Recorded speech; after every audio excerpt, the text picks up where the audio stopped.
ఓం నమో వెంకటేశాయ. Welcome to my Astro Galaxy TV. నా పేరు తనీష్ నరసింహ. ఈనాటి కార్యక్రమంలో ఈ 2025 సంవత్సరంలో జ్యేష్ఠ నక్షత్ర జాతకుల యొక్క సంవత్సర ఫలితాలు ఏ రకంగా ఉన్నాయో పరిశీలన చేసుకుందాం. మొత్తం మీద ఈ యొక్క 2025 సంవత్సరంలో జ్యేష్ఠ నక్షత్ర జాతకులకి చాలా అభివృద్ధికరంగా ఉండే అవకాశాలు గోచరిస్తున్నాయని చెప్పుకోవచ్చు. ఈ జ్యేష్ఠ నక్షత్రాన్ని చతుష్పాద నక్షత్రంగా చెప్పుకుంటూ ఉంటాం.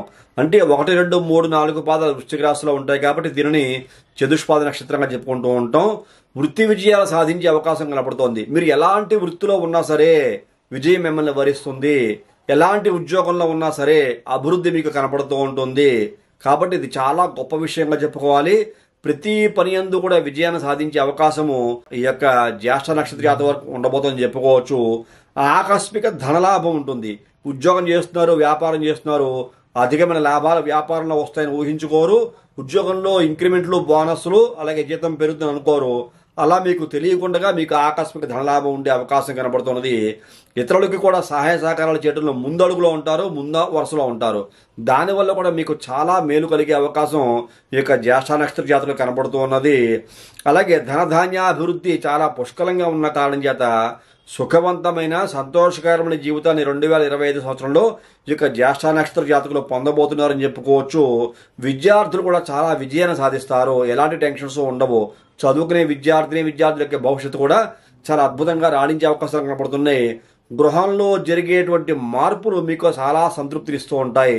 మీ ఇంట శుభకార్యక్రమాలు నిర్వహించవచ్చు, ఇల్లు మార్చుకోవచ్చు, నూతన గృహంలోకి ప్రవేశం చేయొచ్చు, ఇల్లును మాడిఫై చేయొచ్చు, ఇంట్లో శుభ కార్యక్రమాలు, వివాహాలు, ఇంకా అనేక శుభయోగాలు పొందే అవకాశము, వాటి వల్ల మీరు సంతోషంగా సుఖంగా ఉండేటువంటి మహత్తర అవకాశం కనబడుతోంది.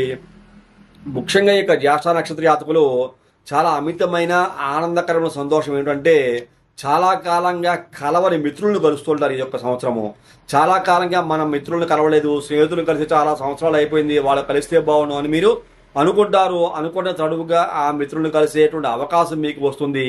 చిరకాల మిత్రులను కలుసుకుని చాలా సుఖవంతమైన ఆనందాన్ని పొందే అవకాశము, వాళ్ళ ద్వారా కూడా మీకు కొన్ని ఉపయోగాలు ఉండే అవకాశం ఉండబోతుంది సుమా చెప్పని ఈ యొక్క నక్షత్ర జాతకుల గురించి మరొక్కసారి తెలియజేస్తూ, ఇలాంటి సందర్భంలో ఈ యొక్క జ్యేష్ఠ నక్షత్ర జాతకులు మీ వ్యక్తిగత జాతకాన్ని పరిశీలన చేయించుకోండి. ఏదైనా దోషాలు కనుకుంటే వాటికి తన పరిహారం కూడా చేసుకుని మంచి భవిష్యత్తు పొందొస్తుంది మరొక్కసారి తెలియజేస్తూ, తదుపరి వచ్చే కార్యక్రమంలో మరిన్ని ఆసక్తికర విషయాలు తెలియజేసుకుందాం. అంతవరకు సెలవు.